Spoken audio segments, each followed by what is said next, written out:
Dog. I'm just waiting for the light. Oh, there it is. Good morning and good afternoon. Welcome to this week's edition of the Digital Shop Talk Radio. I'm Tom Dorsey. Up there in that little box, you can see my co-host, Uwe Kleinschmidt. Good morning. Today, morning. we're going to be talking about going from growing pains to growing gains with a couple great shop owners from Issaquah, Washington. Teri Scafidi, Dave Scafidi, welcome. Thank you. Thank you, Tom. Good morning. Thank you very much. They're from Eastside Bavarian.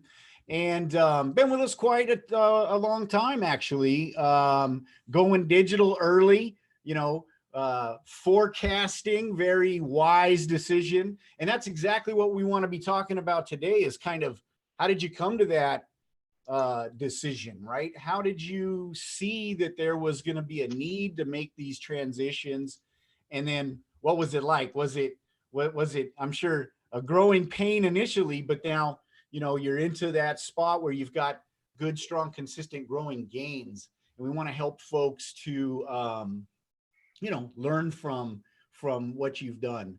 So how kind of, let's start off if we would because now it's even more, a little bit more challenging, right? With the pandemic and gosh, the lockdown and all the stuff that we've been going through over the last, I guess it's 43 days now. Can you believe that?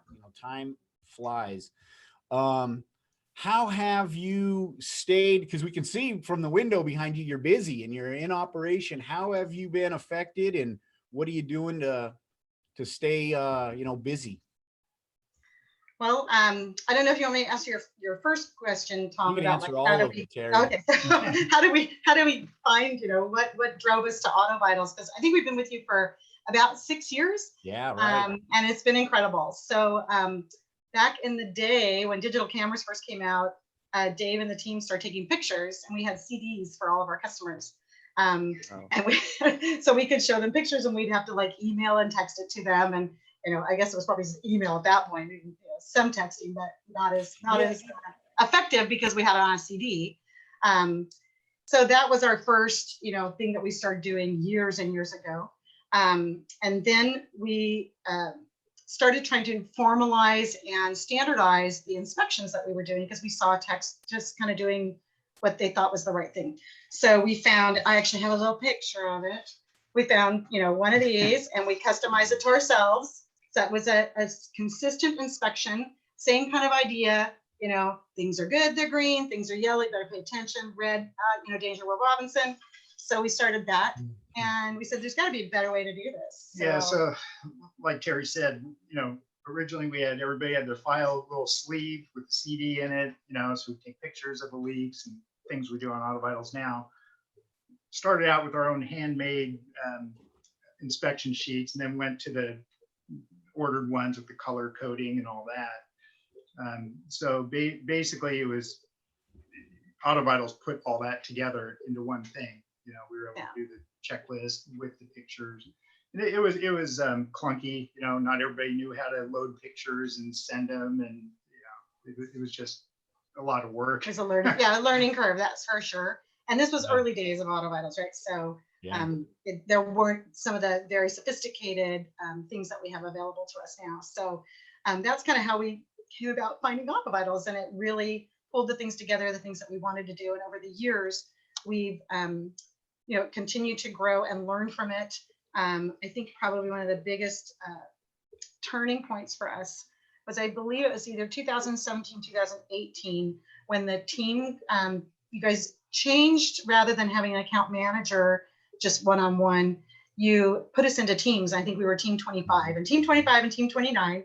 We went through a training program, and I gotta tell you, that was phenomenal because it was right after I joined Dave. I had my own career on stuff, and I joined the team about 4 years ago. So it was right around that same time or within about a year, and was introduced to Shani and the team on team 25. And we went through an incredible training program. I thought you guys did a fantastic job. I wish there were, I think that was just phenomenal. We learned from each other. I learned a whole set of things that I didn't know that Auto Vitals we could do, or we weren't aware. And then new things came out of that as well because we had that discussion. So I think that was phenomenal and a big jump for us in standardizing things. Around that same time, we instituted, and I come from a background where operations, KPI, standardization, workflow management.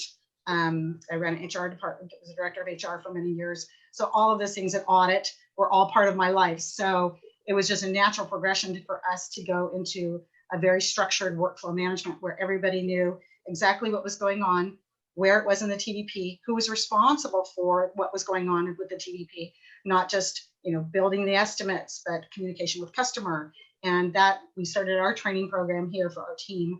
And I think, Tom, I've shared with you before our workflow management training tool that we go all of our employees. So we, that was another big turning point for us. I think that following year was the big rollout, Uva, where we would get together every week as owners with you guys on the rollout because it was so enormous.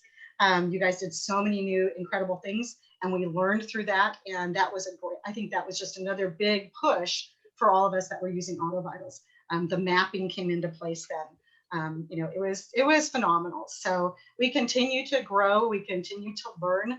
And I think those opportunities that you afford us by these kinds of meetings or by training or the groups together, I think really just do nothing but help us be stronger and better advocates for our customers as well.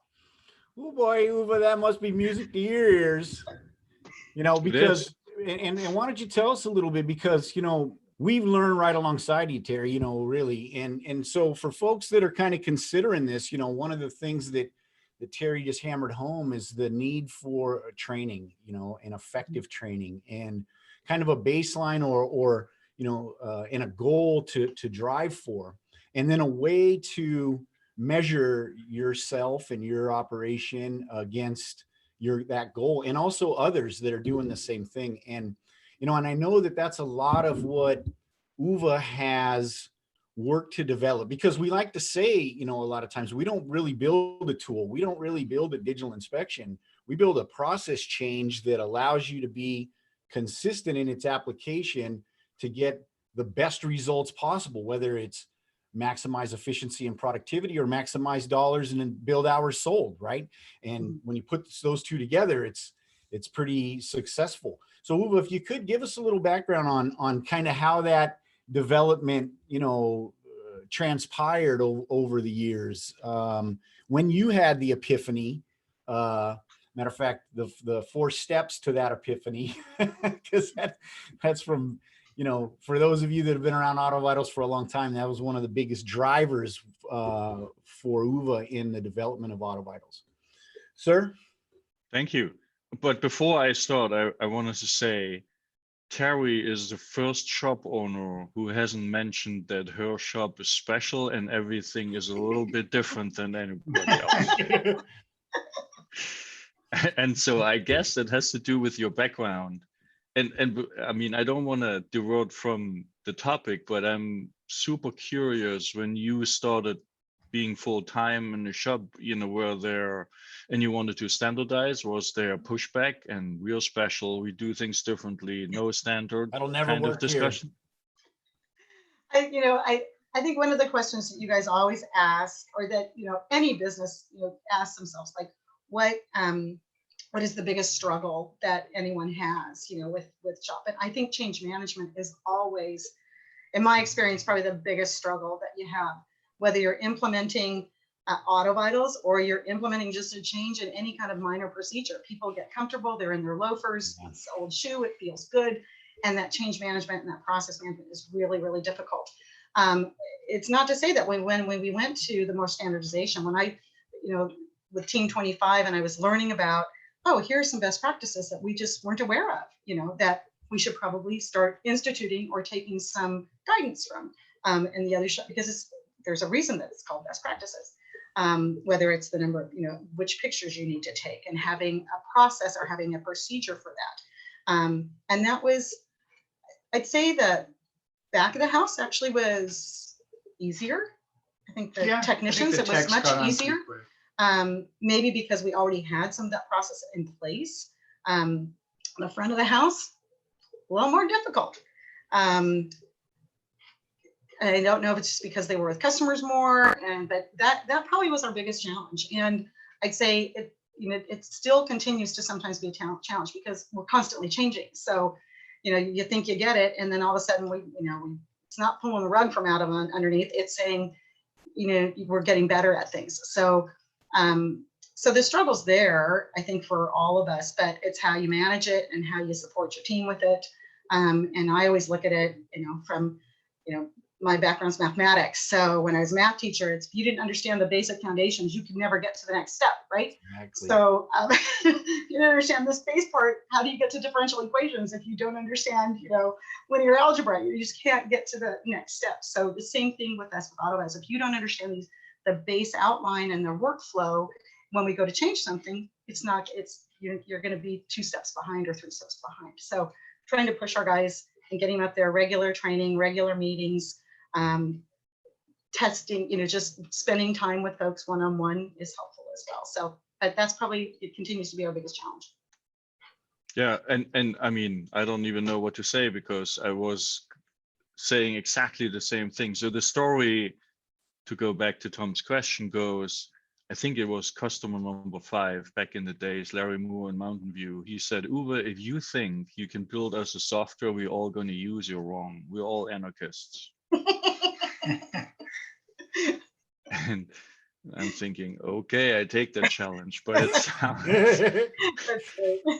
it sounds pretty big of a mountain to climb. And long story short, I'm a strong believer, as you just said, it's just like in sports. If you want to excel at something, you have to get the fundamentals down, and the fundamentals are universal. Yep. And yes, good ball players and teams win because they have a certain specific play they play, right? And not deflated balls or anything, real plays. But in order to be able to do that, you have to have the fundamentals down as second nature. Otherwise, you cannot build on top of it, right? And so, for me, it was an amazing ride, and still is, together with the turbo shops, to get all the input and learning as we do things, and hopefully crank out the new stuff fast enough, or as they say, fail fast, right? So when you try to do something new, you inevitably fail, and you have to deal with it. But if you fail fast and overcome it fast, it's actually an awesome learning experience, right? Yes. But to get to that into that culture and allow yourself to fail and do it fast, that's a big challenge. But that's what the turbo shop environment allows us to do. And I bet we have a few turbo shops in the attendance here. John Long. And that's just, it's also fun. I mean, not always, because there's a lot of pressure, but no risk, no fun. So Uwe, Teri, had said something very, very, and I know a lot of shops have this same, and it's almost unexpected, right? Because a lot of times, when you hear initially, especially when somebody's first considering using a digital inspection, things like that, it's always, oh, the techs won't use it, right? Right. But what they come to realize is that, and like to what Teri was saying, is that a lot of times that the biggest challenges are at the front counter. And, a lot of times it's, hey, if it ain't broke, don't fix it. Or, it's almost like, gosh, I've been doing this so long and it's been successful. Or and like Teri was saying, it's comfortable, right? It's a comfortable shoe. How do we change that behavior? And really, to influence them, you have to kind of show them the results, right? And so it becomes almost like a catch-22, because gosh, I got to show you what you can do with the thing before you're willing to actually do what you can do with the thing, and right. So we've done a lot of analysis around this challenge, right? And we've done a lot of development into the product. Can you kind of give us some, just an idea on how you approach that challenge, right? What are your thoughts? How did you kind of pick that apart and then decide on a solution moving forward? Let me just use an example. I had a discussion with John Long yesterday about, he made a very good point in the last week's episode we didn't really elaborate on, and this is, in order to be successful for the technicians, you have to have a good setup. Right? Yeah. And setup means the inspection sheet has to be perfect, the conditions have to be mapped, so that the moment the tech takes a tablet in his hands, everything is set up perfectly. I remember John was at the Vision Show. John, I hope you don't mind me sharing that, at the Vision Show, and switched to Protractor the same weekend, and was sitting in his hotel room on a Saturday night setting up all service packages, right? And so make it perfect the first day, right? So when the technicians take the tablet, everything is set up and ready to go, right? And so that's one way.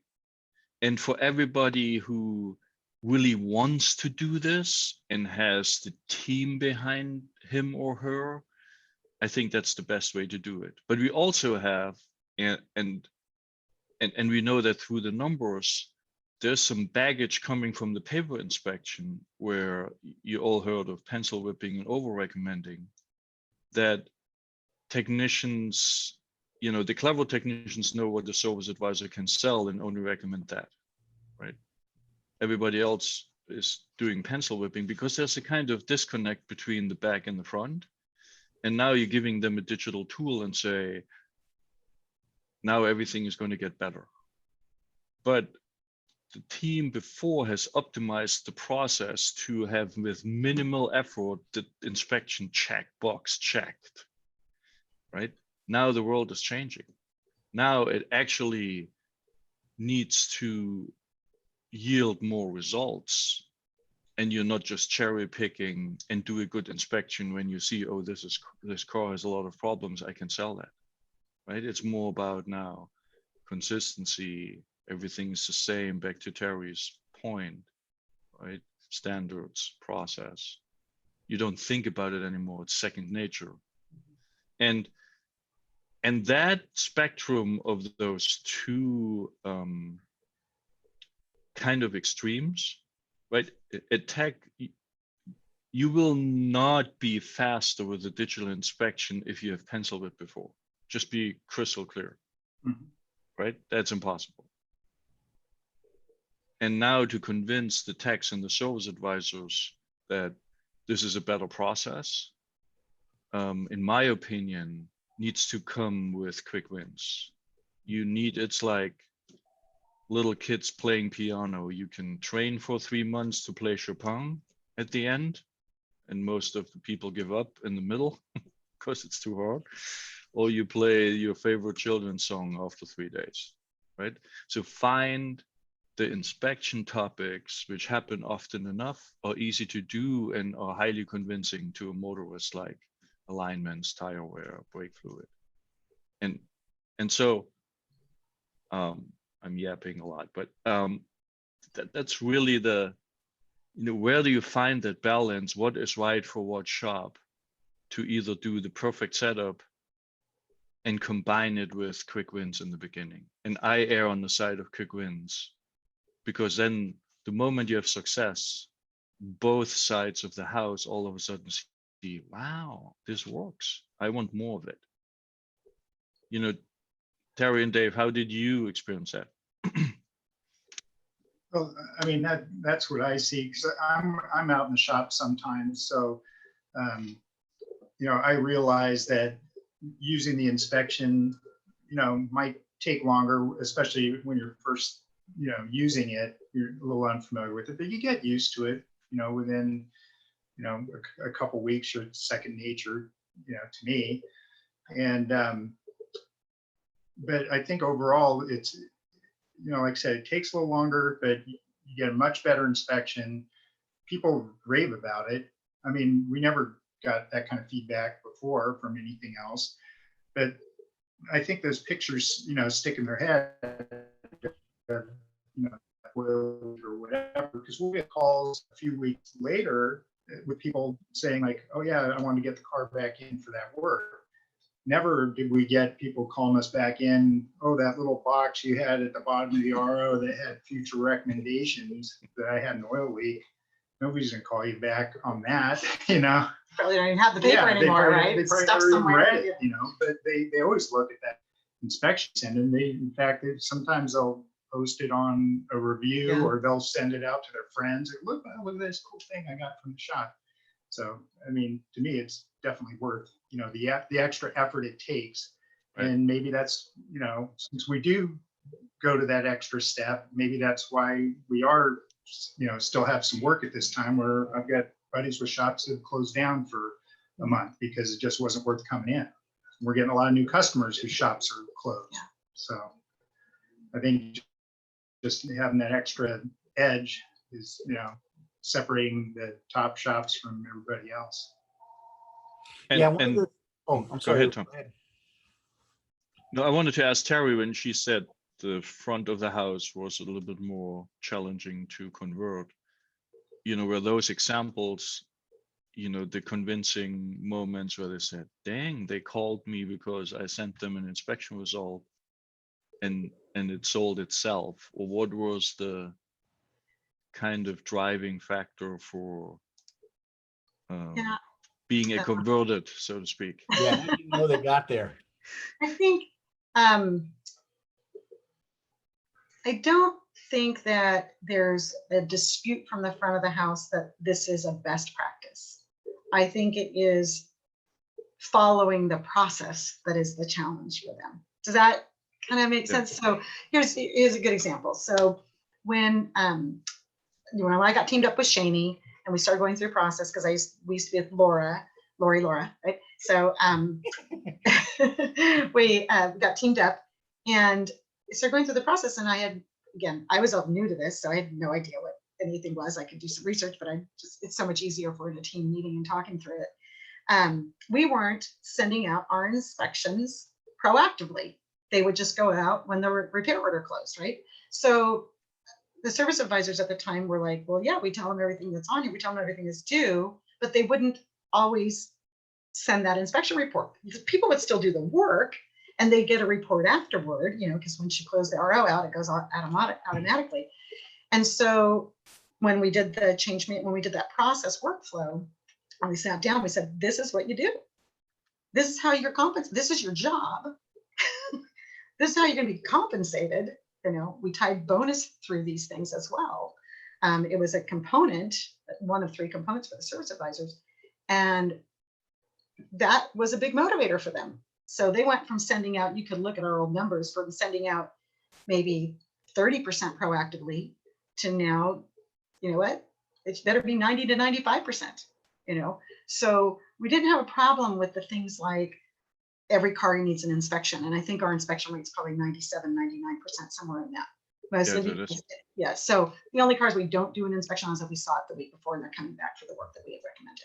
So we do actually do a mini inspection, but not a full-blown courtesy inspection. But you know, so the techs got it, you know. So I think it was that change when we learned some of the better, you know, some of the best practices, and we were trying to implement them. They were like, well, it worked before. I'm like, I don't care if it worked before. This is the way it's going to be. So, you know, it's like, but, you know, I guess the way that we approached it to make sure that people really understood why we were doing what we're doing, we think that was much better for them to understand why and the systemic component of it. So they're more vested rather than just an edict of saying, this is what you'll do. Yeah. It was, this is what you'll do. And I think, you know, if you look at our workflow, we have all the steps there, right? They match up with our TVP exactly, but there's an extra step. And on each one of those TVP, you know, points, there is who's responsible for it and what they're supposed to do while it's in that area. So we have, I don't know, it's like an 11-page document that we go through with, and we review it with people on an occasional, you know, regular basis. We're like, okay, is there something you don't understand? Because I can see this dipping, you know, is there some reason that this changed? So the BCP helps us with that as well. Oh, if our inspection are going down from a sending standpoint, I should say, that inspection being sent proactively, I can see it, I can address it, and I can say what happened, you know. So, and sometimes there's a legitimate reason, and sometimes, oh, I screwed up. So, you know, there's points where we can make those adjustments. So. Yeah, because that's one thing, that I know, you have very kind of detailed documentation that you have for your staff, right? Mhm. When you introduced that, how did you notice that they ramp up faster and turn in more consistent results? And kind of what's that time frame for folks that might be, or should be, I should say, considering doing something similar? When we knew that efficiency was going to probably be hurt a little bit when we rolled this out, probably almost 2 years ago, that we rolled out, this is the process, this is what we go through. And we did see a little bit of a dip because some people weren't as consistent as they should be. And their efficiency it was a dip, and that's okay. We were okay with that. And probably within about a month and a half, all the techs were where they needed, for the most part. The ones that are no longer here, there's a reason why they're no longer here. But the techs, the techs that, stepped up, they got it. They understood why they were doing what they were doing. They understood the value to it, and not just the value, to the customer, which is, the ultimate reason for this, but the value to the team. Because if they can all participate and they all understand how they affect each other as well, a service advisor has some impact to a tech's efficiency, and them understanding that, I think, makes a huge difference in them taking accountability and responsibility for their piece along the way. So if they understand why you need to get things taken care of on a proactive basis with a customer and not the back and forth, oh, they're coming in for a brake inspection. Well, look at the last report. Were they at 4 millimeters and it's been 10,000 miles? Guess what? When you talk to them, say you were at 4 millimeters, it was 10,000 miles ago. You're probably going to need front brakes. This is the price. They'll like, oh, great, do the inspection if it's needed. Go ahead and do the work. Rather than get the car in, get it up on there, like, take the measurement. Oh yeah, go back to the customer. It's like, no, do these things proactively. So I think the digital inspections help us with that as well. And then the ownership of who is responsible, where along the line is helping us as well. So they have a responsibility to one another, and they get that. Yeah, yeah. And that's what is so, I mean, you see it in all things, right? In sports, on a team, matter of fact, one of the analogies that Uwe likes to use a lot, it's like, it's really refining the talents, going from being kind of a good basketball player to, an elite or a professional basketball player. And, funny thing about pro basketball players, they still have practice, right? They still go and train. Still have coaches that review and measure them, and then, try to raise the bar. And that's how you become elite. That's how you get to that top level or get into the Olympics or whatever it might be. And it's no different really when you approach it from, how do you get your business to that next level, right?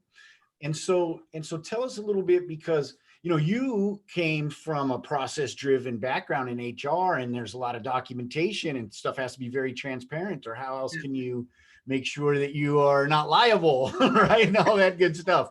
And so once you kind of established that and you had really good success there, what did you do to kind of measure that you were on the right path, that it was working, that the consistency was coming back, that you had taken that initial dip in efficiency and now it was breaking through the ceiling and actually increasing beyond where you were before we learned this process change?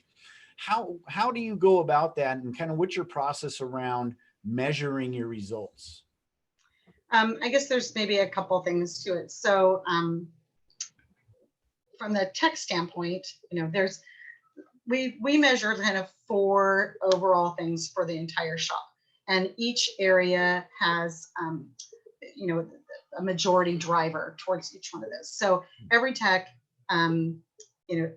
just because you have the expectations, you need to set the expectation with the employee and with your team member. They need to know what the expectation is, and then you can measure to it. Because if they don't know what the expectation is, how are you going to explain to them what they're doing wrong or right? So every technician knows what their efficiency should be at. We monitor that monthly. There's a bonus associated with that. We display that. Every month they get a report, and nobody knows who's who, but they're all pretty darn efficient, which is good. And the same thing with the parts department, because we have a parts specialist. So we like to, we're doing some refinement to his measurements, but we can't just have these outrageous expectations about how much, how many dollars in parts we sell, because we're all in that 45 to 55 ratio with parts to labor.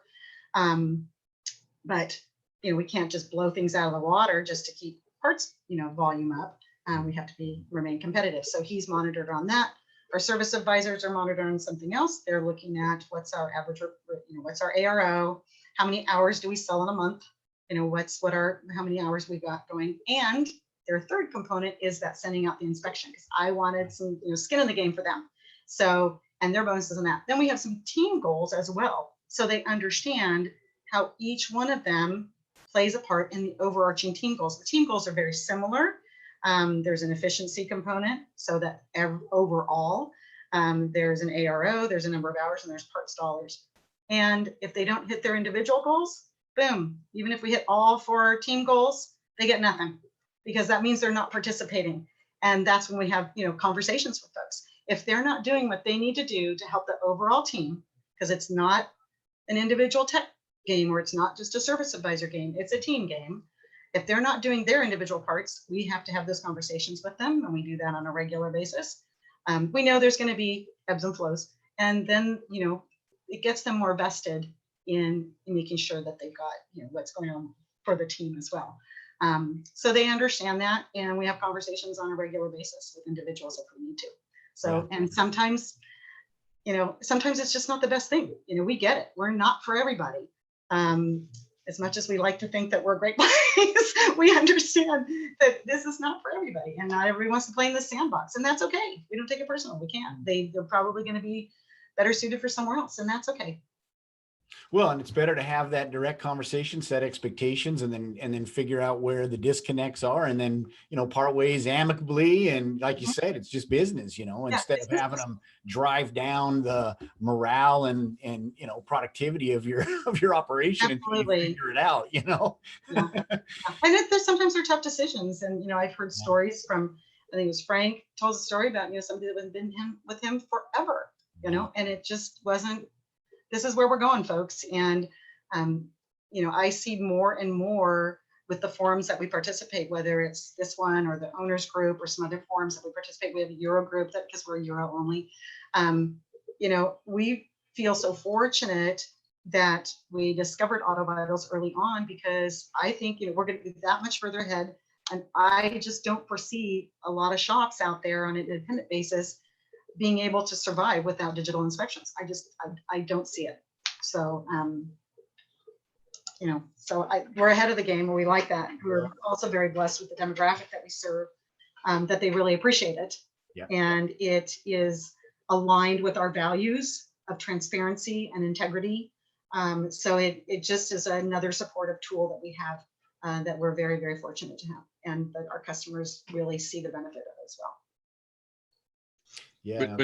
When you introduced workflow and with a document, how did you know it's gonna be successful?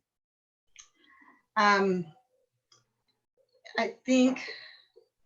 I mean, it just seemed like such a common sense Yeah. thing. I mean, because I'm kind of work all different roles throughout the company, so I kind of see everything. I might be a service writer one day, a parts guy the next, a tech the next. So I kind of see it all.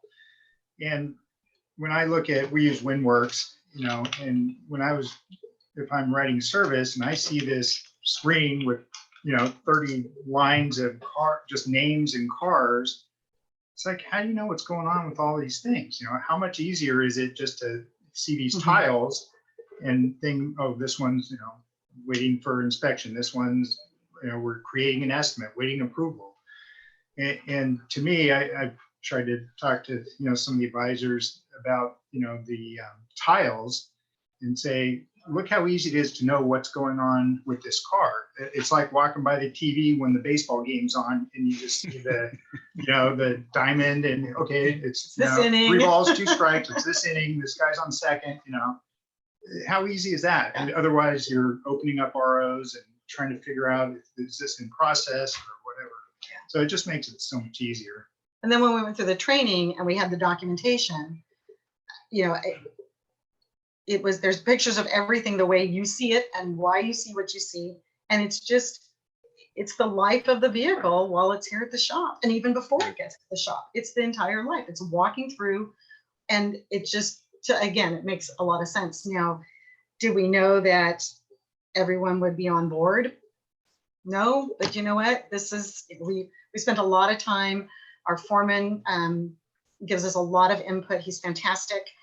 We work with him and one other person really closely on any kind of changes, making sure that, you know, whatever we do put out is going to be something that makes sense. You know, we have a good team that we can ask questions and say, what are we missing something? Did we not drill this down enough to make sure that people understand the change that we're going to implement and why we're doing what we're doing? And so, like I said, that was about 2 years ago when we sat down with everybody. We closed the shop for a couple hours. We met for about 3, and you know, it was pretty intense. And you know, some people are no longer here, and that's okay. So, you know, And so I assume you have done some iterations based on that input. Yep, absolutely. So, and then, you know, as things change or if something comes up that's new, like when the mapping got done, you know, you know, me, I'm a mapping queen. I try to map as much as possible. And that was the time we took an opportunity to say, what kinds of things do we always see? So how can we help the efficiency in the shop? The least amount of typing they can do, the better. So, you know, fortunately or unfortunately, the way you look at it, when you own a BMW, you got 3 major oil leaks going on. If your valve cover isn't leaking, then your oil pan's not leaking, or your oil filter housing needs to be resealed. So guess what? Each one of them is on there. So we put all the common issues, and then we map them to whether we need additional diagnosis, or they need to monitor it, or they need to replace it. So all of that stuff is mapped in there. The tech doesn't have to type any of that. And it makes it really easy for them. So, and then they've got it on their inspection. They know what, they know how to build their estimate. There's no confusion, and it's consistent. So, you know, we had spent a lot of time, I remember, on the difference between seeping and leaking, right? Because again, you go back to the pencil whipping idea, right? Oh, that's a leak. Well, here's a picture. Here's like a picture. That. There's no questions asked. Or control arm bushings. You know, you get that one all the time. Oh, they're cracked. No, not so much. You know, because they're people, because maybe a tech, that's was his forte, and he felt really good about, I can do control on bushings all until the cows come home. I'm just going to check those all off. No, you know, no, you're not going to do that. So that helped build the consistency as well. So, and we are very blessed that we have a fantastic team. So of techs, they're phenomenal. So years and years of experience with BMWs, you know, most of them STEP program graduates. So really great team. And so do you do weekly shop meetings then, or is it? No, yeah, probably. Well, we try to do weekly. It's been a little weird this last couple of weeks, but we try to do weekly. You know, we have a thermometer. We do some silly other goofy things on a weekly basis. So in addition to our overarching monthly team goals, we have a weekly team goal on just, you know, how much we do in revenue. And so we've got a thermometer with that going up on how much we do. And if we hit the mark, then, you know, we get breakfast, lunch, or dinner, or something goofy, or we barbecue, or do something like that. So, because, you know, there's going to be a month that we might have 2 fantastic weeks, and then 2 that we don't hit the monthly. So they still need to be rewarded for the participation that they've had, even if it's just on that weekly basis, and because everybody did their best to do what they could do. So, you know, we're not always going to hit those monthlies because they're goals, right? They're goals. You're not going to hit them. If they weren't goals, stretch goals, you know, then it's just doing your job. So there's a difference. So Teri, you know, you said something that was very interesting. Is like, you know, you kind of, you know, established the fundamentals, and it took a little time, but you helped yourself and you helped your team by documenting and being transparent and setting expectations and goals. Yeah. Yeah. But then it seems like, and speak to this if you would a little bit, and kind of how you know, identify and take action. Once you kind of have those fundamentals down, the tool, we're just kind of halfway getting started a little bit, right? And it opens the door for you to make some additional process change, or to make some changes in the way that you sell, or the way that you manage your customer service, that then has a nice result. And recently, I think you've began pre-selling work, or focusing on pre-selling work.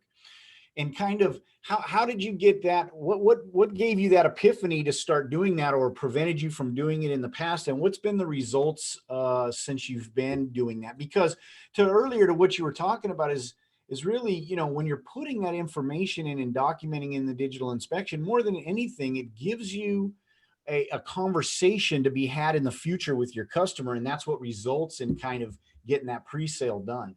Yeah. So it goes back to some of the consistency things as well. So it used to be that in addition to you seeing inconsistencies in the inspections, the notations within the recommendations and the repair order in the point of sale system were inconsistent. So we said, you know, like, how do we do this? So we have we have templates for people to follow, and they follow the way things are laid out, just like the green, yellow, red. They follow the same kind of vernacular in the point of sale system as they do in auto vitals, which is there's a condition, there's an action, and there's a date.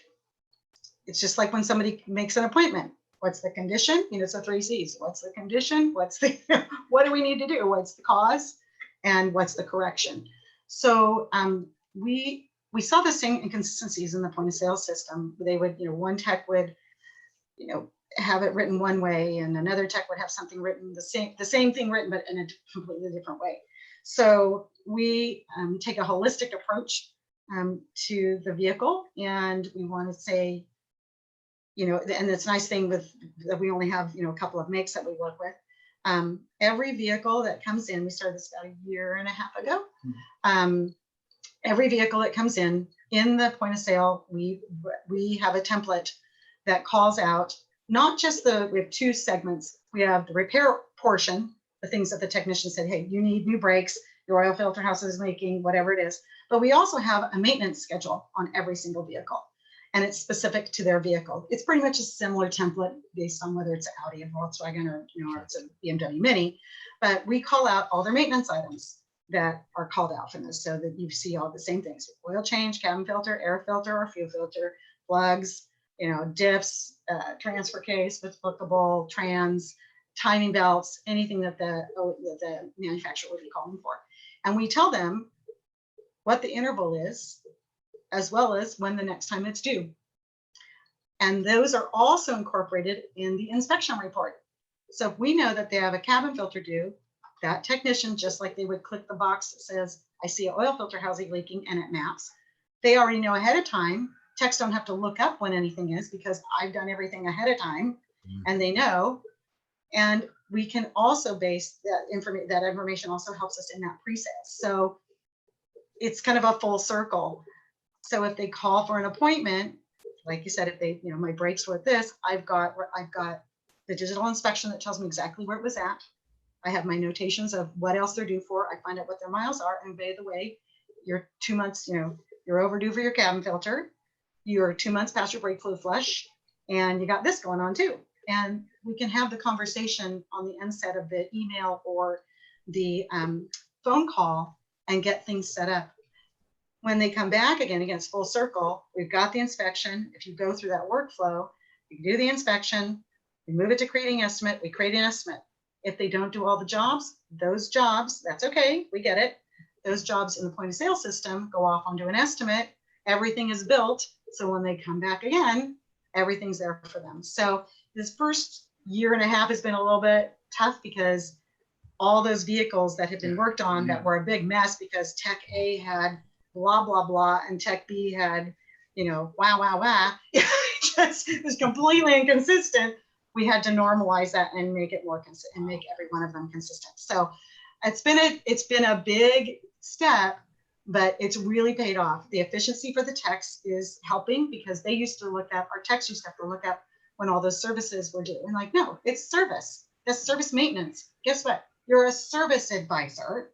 That's your job to know when maintenance is due, right? Dave always talks totally about objective. there's no subjectivity to it. If it says your cabin filters are due every 20,000 miles, they're due every 20,000 miles. And we know we did the last one 20,000 miles ago. So, yeah. So there's no arguing about it, right? So why does a tech have to know all that stuff? It should be pre-written, if you will, for that vehicle. So we're still trying to find a more efficient way to do it. Uba and I talked about this, right? So I could create everything in the canned jobs thing, but 16 years of standard tasks and WinWorks for 16 years of BMWs and tens of thousands of standard tasks that we have be a little bit of a challenge, but so we have kind of this workaround in the interim, but it's been helpful because now if somebody calls, we have our waiters have gone down tremendously. We used to have, people, I'll just wait for an oil change, and then they go, oh, well, you're also due for XYZ. Oh, I didn't make time for it this time. Yep. So how about next time? Now they're coming back. And we've told people every time that car has to come back, it has to be put on a lift. It has to have an inspection. It has to be vacuumed. All the things. Test So drive. it has to go for a test drive. All those things. It's like, why not twice a year instead of 4 times a year? So as much as I know car count's down right now, and it's kind of scary from but we're looking at it from, I'd rather have less cars in here, less times a year, and drive my RO up. So, and my efficiency is better. So, and the techs get that because they know, oh my gosh, why didn't the service advisor do what he needed to do ahead of time? If you knew these things were due, why didn't you talk to the customer about it? And most of the time it's pretty successful, not always. But now that first wave of cars that we, standardized all the maintenance, due dates and everything are cycling through, it's so much easier, quicker. Yeah, that was going to be. And that pulls into, and it's great because it pulls into the service reminder, and we can set that. And so, even you have the defaults. So the service reminder, because we went to the CRM this last year. So we're slow. We're very deliberate when we take on new challenges, right? So we want to do them right.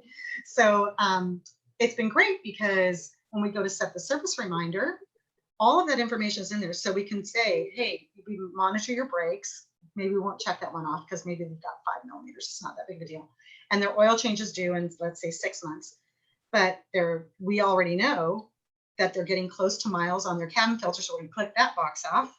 And we also know that that brake fluid flush is coming due during that time. We'll click that box off. And they might be close for the vehicle check, which is a BMW driven service. That's a big deal. And that's where we catch a lot of stuff. And we'll put all that in there and they'll know, oh yeah, it was due at 94. I'm at 95. I better get that done. They'll be able to say, yes, thank you so much. Let's get that scheduled. So, so a little more administrative work, I guess, but I think it's paying off tremendously. So would you mind sharing with the audience how many canned jobs you have? No idea. I don't know. I'm scared to even figure it out. So we've been doing this for 16 years. We started off with only BMW. So we have, all the old inspection 1, inspection 2s for all the brake jobs, everything on any vehicle from like E30s to, we have an E28 in right now. 2 E28. 2 E28s, 840, 850. So yeah, 30-year-old, 25-year-old 840 and a 22-year-old, no, older than that. Yeah. Let me try to look it up. Okay. It's scary. It's really scary. Chat in your guest into the chat there, and we'll see who gets closest. And we see that a lot with European shops that, each vehicle type has their own canned job, right? And there's always so many, you can't just, it's just a water pump. It's always, the water pump, we know this hose is impossible to get to. We're doing that. So we build everything in, and, we're usually right on, The BMWs are nicer insofar that because they're more evolutionary, you'll see the same brakes for a number of years or a number of models, where the Audis, with the split years, you could have an A4 built in the beginning of the year. Their front brakes are completely different from the A4 that's built later in the year. So that's not as nice, but the BMWs are pretty consistent. So, but yeah, 16 years of it, we have a lot of them. Yeah, that's what happens, right? You just kind of build it on the fly, or as you get exposed to that vehicle or make, model, trim, whatever it is, and then build it. And it's just like what you were talking about earlier. It really is. It took you about 18 months to cycle through but now you did that work, and now it's going to pay off forever. Yeah. And what has been the payoff? I mean, how did you achieve that ARO increase since you standardized? I think so. It's tough, we always talk about I was talking to Dustin about this earlier, and I've talked to Shady about this. It's hard. And when our ARO is probably, I don't know, what is it now? Probably like WCP is like 8 something, 9 something like that. So we're not going to achieve a 30% gain like some shops are. So for us, it was really broken. So, and I know some newer shops to Auto Vitals are going to see some of those kinds of things, especially if they're doing, everything under the sun. Yeah. So, so we're looking at the car count as well. Are we seeing the car count go up and the ARO stagnant, or are we seeing the car count go down, the ARO, or the car count stabilizing, but the ARO go up? So that's a good indicator, because with less cars, but our ARO is doing up. So more of those newer customers, because once they're in the queue, it's pretty easy. But our days seem much more relaxed. Much more relaxed. It's less chaotic. Frantic with 20 cars coming in every day. Oh, and, of course. Like I said, see them 5 times a year, 6 times a year. It's like, I'm a big planner, if you haven't figured that one out, right? I'm a little OCD on some things, right? Now, Uva would never admit any of that, right? Just a little. That's good though. Just a little. But so I like the calm. I like consistency, and that then our customers have a very consistent message that doesn't matter who works on their car here or what service advisor they talk to, or if they're talking to me, they're gonna get the same thing, and they should expect that it shouldn't be all over the board. It shouldn't be one tech calls out one thing and another tech calls out something completely different.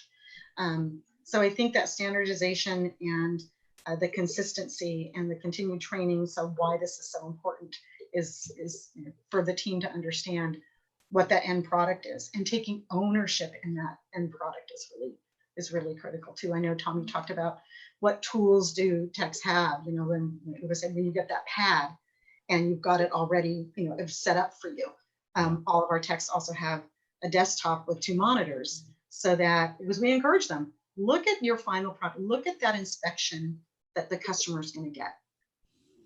Yes, is it understandable? Can your grandmother look at a picture and know exactly what it is? No, are you going to tell her? Yeah, you're going to tell her, and have pride in the ownership of the product that you're putting out. So they do that. On your pictures on the and your pictures on the inspection report. Yeah, you can't hide. Nope.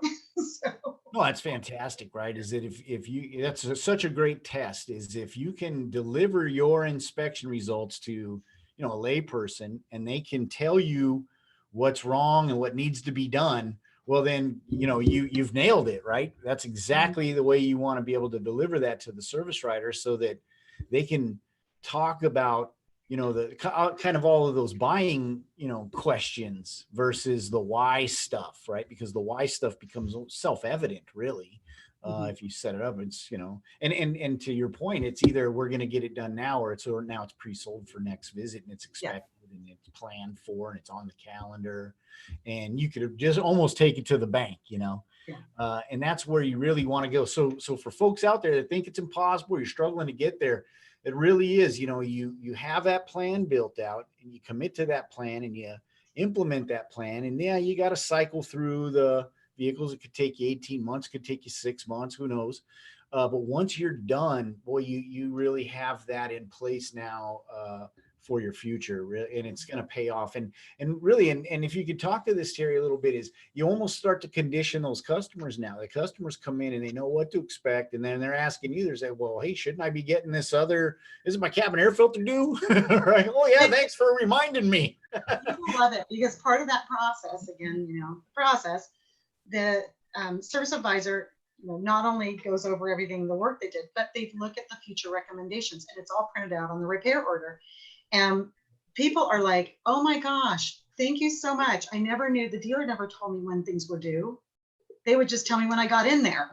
And this, because I can plan for things, so, and it's almost like, for folks that work with Audi did a really good job of conditioning their customers to understand that they have a mileage-based service. And a mileage-based service does not mean at 75,000 you do certain things. It means at a particular mileage, everything is due. Whether you do that at 30,000 or you do it at 60,000 because you haven't done those things, it's a package, right? And so if they bought the package deal from Audi and they got those things done, they're right on top of every single maintenance item there is. And they just call us and they go, you know what? I'm at 74,000. I know I'm due for my 75,000 mileage-based service. And guess what? They get a cabin filter and they get someplace that plugs. They just know. So this is the same kind of thing, but with the rest of the vehicles that we work on. And BMW does a good job with the condition-based service because their car tells them, and they'll call me and they'll go, Teri, a service light came on. I don't know why. So we'll walk them through it. I said, you know what? It's probably your vehicle check. How many miles you at? I'm at 71,000. Yeah, we have it was due at 70 because we took a picture of the CBS. So when the car comes in, service advisors take a picture of the CBS data. When the next brake fluid flush is due, when the vehicle check is due, if the brake light warns, that's on there. And then we can tell them, and they call, they go, I don't know what light it is. I just telling me I have to do something.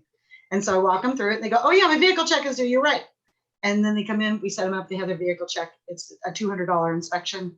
It's huge. It's a big deal. This is where they get, a charging system evaluation and, a suspension inspection and, a lot of those things that you would do as a holistic kind of inspection.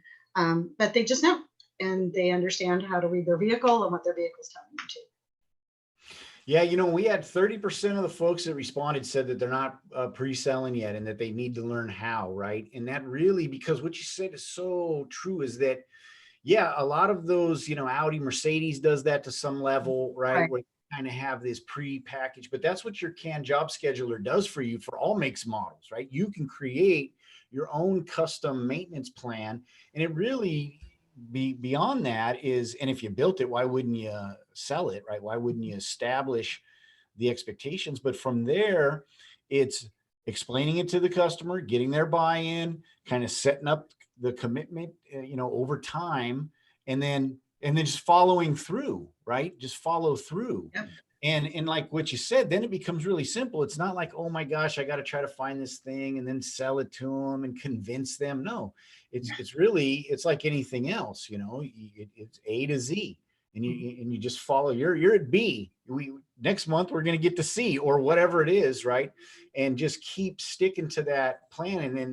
And like you said, after you turn over your customer base, now they have those expectations, and it really becomes, it's no longer selling, right? It's order taking. It's just fulfilling the commitment that we made to you. And that's for as long as you own that vehicle. And then on the next vehicle after it comes off a warranty, right? Right. So go ahead, Dave. The other thing, just to, the value of the inspections and the pictures, just a little bit off topic.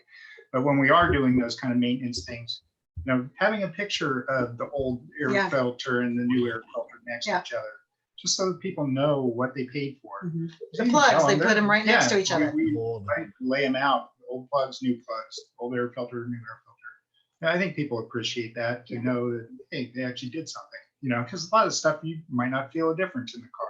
Exactly. Or it made me feel worse, while it's getting broken or whatever, right? Like, wait a second.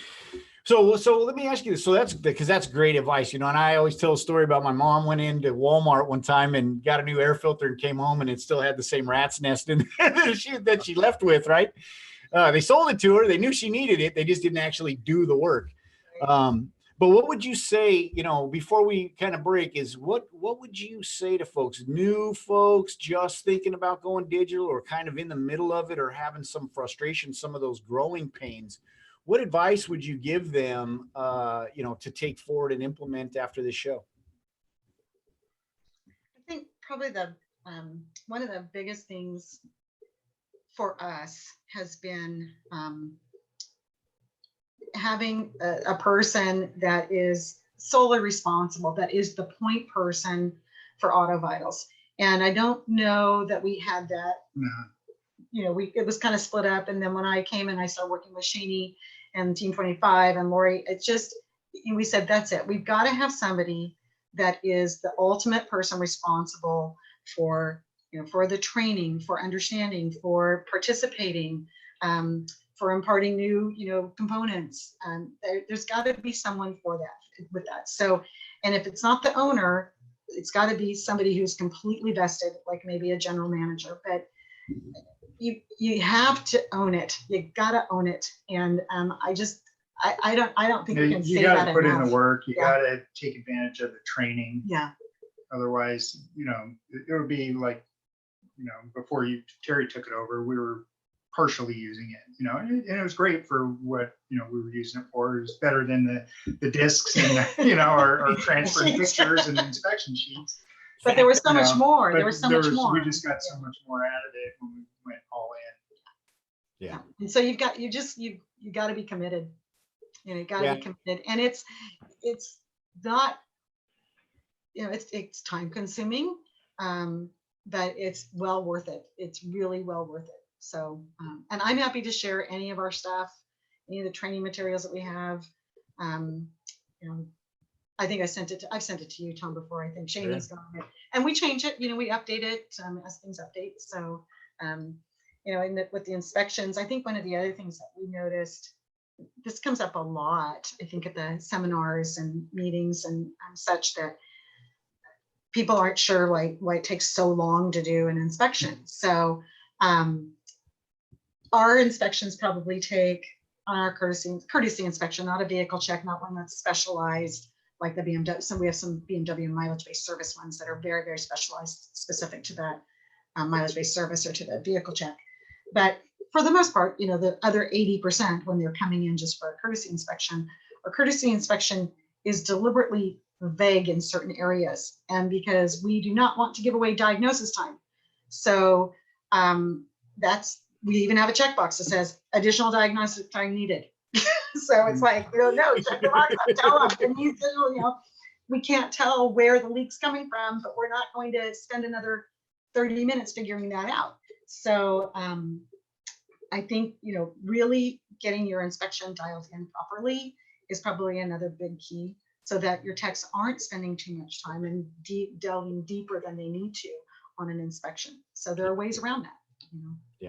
Yeah, and you can break it up and have, much smaller inspections for specific, components or systems, right? And then dig deeper, use a different inspection as you go forward. So that's fantastic advice for folks, because, a lot of times it does. And to Dave's point, is take advantage of the training. Get into Teri. I think you've been probably in every single webinar I've ever done for the last at least 5 years, right? 4 or 5 years. Teri was always and participate, ask questions, get in there and voice your opinion, voice your concern, and tell people about your success, because really, you get an opportunity to see it from a lot of different perspectives, and folks have tried things, and you get to see their results, and you can think about, well, what worked and what didn't, why did it fail? And maybe I make these changes and apply it to my operation, and then achieve the results that we're looking for, and then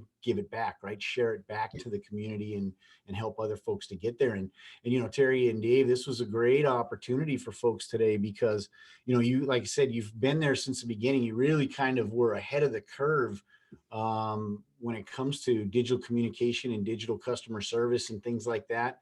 And now look at where it's kind of gotten you to, and you really blazed a trail. And, now it's just a much easier path for the folks that are coming up to follow, and so I thank you guys, a ton for everything, for coming on the show today, for participating in our webinars and giving us the feedback and holding us accountable to your business, right? And into the service that we create and provide to you.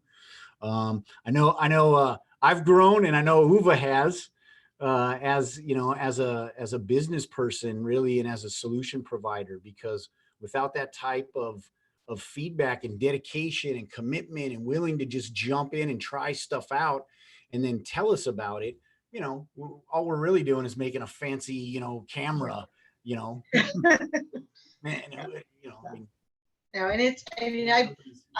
I've worked with all different kinds of platforms, and, and I've done migrations, for accounting platforms, or, whatever it is. And I think something that is really unique to Auto Vitals is this kind of involvement. I mean, point of sales do the same thing. Point of sales are like, oh, here's your product.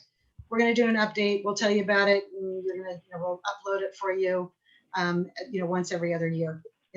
Oh, they don't take feedback. They don't have participation, meetings like this. They don't have a turbo group that's, that are actual participants testing something. They just all, and it's not just point of sale systems, it's all different kinds of SaaS systems, right? So I think that's valuable to us as users, and it really speaks to Auto Vital's commitment to us as a customer. We just don't see it. I don't see it in other I don't see it in other platforms. I really don't. So I've had to use a couple over the years. So. Yeah, no, it drives us. Uwe, you could speak to that a little bit. I mean, I can't even tell you how many 4 a.m. Slack messages or texts I've ever gotten in my life since I started working at Auto Vitals. I just had an idea. I'm like, wait, couldn't wait for the sun to come up. His mantra is, if you're not changing, you're dying, right? So constantly. Right.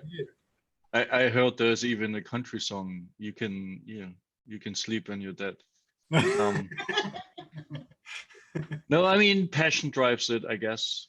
And we want to help and we want to learn. And that will give us a leg up, because then we build a software for the anarchist. Hopefully not, but we really, and best practices, right? We are passionate about doing the fundamentals right, and then have a level playing field for everybody, because this is a competitive landscape, and it's not getting easier over time. And especially now that more and more decisions are being made digitally and you're not having people on the phone, it's easier and tougher at the same time. It's just change. And the moment we keep up with change, we're good. So that's what we're trying to do. And but before I forget, you have 5,855 canned jobs, just to let you know. Those are just the ones that are pulled over into Auto Vitals. Right. Oh, there are probably 10,000 more. That's just for the 6 years that you've seen. We haven't done one of those jobs in the last 6 years. Yeah. Yeah, it's kind of so real quick before we break, we did get a question in, just came in from YouTube Live. And so somebody was looking for, and also, it's a kind of segue into tuning in next week, because we're going to be talking about, the new kind of guided inspection and how to use the, get the most out of your inspection program and introducing it. But folks are asking, Teri, do you use the workflow view in the TVP, or do you also use the tech view for tracking and for operations? And do you kind of switch between those, or do you have them both open all the time? If you could kind of speak to that a little bit. For me and the service advisors, we actually have 3 workflows open at all times. One is the TVP workflow, just regular, where's the car out in the shop. We have the tech view. So that, because there are certain things that we need to know, at a tech view, and the techs look at them more at the tech view. Like I said, all of our techs have desktops, so they're more on the tech view. And then we have a third workflow, and that's our parts. So we have a parts workflow because we have some different suppliers, so we know exactly where things are at. There's not a lot going on. Usually it's in and out in the parts workflow, and I don't use that one as much. But yeah, I have both workflows, and the service advisors have both workflows open at all times. The techs, I think, for the most part, just have the tech workflow up because they just want to know what's in their queue. Yeah, sure. But they also know they can go back to the TDP and figure out. But it also tells them at the bottom of the title, oh, yeah, I moved it to creating estimate. It's still there. The work hasn't been approved. It's still in creating estimate. They can also see once it gets moved to waiting for approval, they know that the service advisor has created the estimate, has sent the inspection, and they're waiting for the customer to call back and approve the work. So, so the techs, that way the tech has a good idea. Okay, still waiting to hear. I don't have to go ask the service advisor, where are you at on this? And they can move on to the next job that they've got. So it helps the techs. And they're asking also what's your point of sale. You guys are using WinWorks, is that right? Mm-hmm. Yeah. So Yeah. they're on WinWorks. Not without its challenges, like any point of sale, but 16 years it's been, Yeah, it works. kind of used to it. Yeah.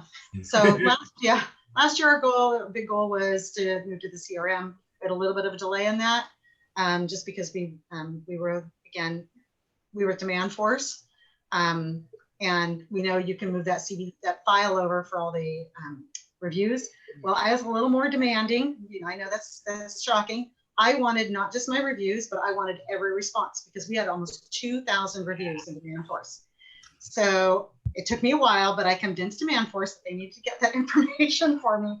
We migrated that. We worked with the AB team, migrated all that information, and so we had a little bit of delay in getting over. This year, pushing the CRM and getting it dialed in as best as we possibly can, and then the website. Those are our goals this year. So we had thought about doing point of sale. That might not be till later this year or early next year. So those are some of the goals that we have, and that AutoVitals has been really helpful with all of those as well. Yeah, no, it's fantastic. Yeah, we're excited because you're really kind of going full digital with us. Like you said, adding the CRM and the website and stuff. And we love to probably, we'll be having you back on soon so we can kind of see some of the results of that and really look at, what was the payoff, not just because of the process change, but also, because of, how you're setting those expectations and how that customer experience looks like and what the difference is from a revenue perspective and, from a sales perspective. It'd be fantastic. Hey, you got anything before we break? I know we're a little over and I want to bring Dustin in, kind of tell us about what's going on for next week. Yeah, I just want to thank both of you to come on. It's always a pleasure. We are learning something. And I want to, hopefully I don't steal Dustin's thunder here.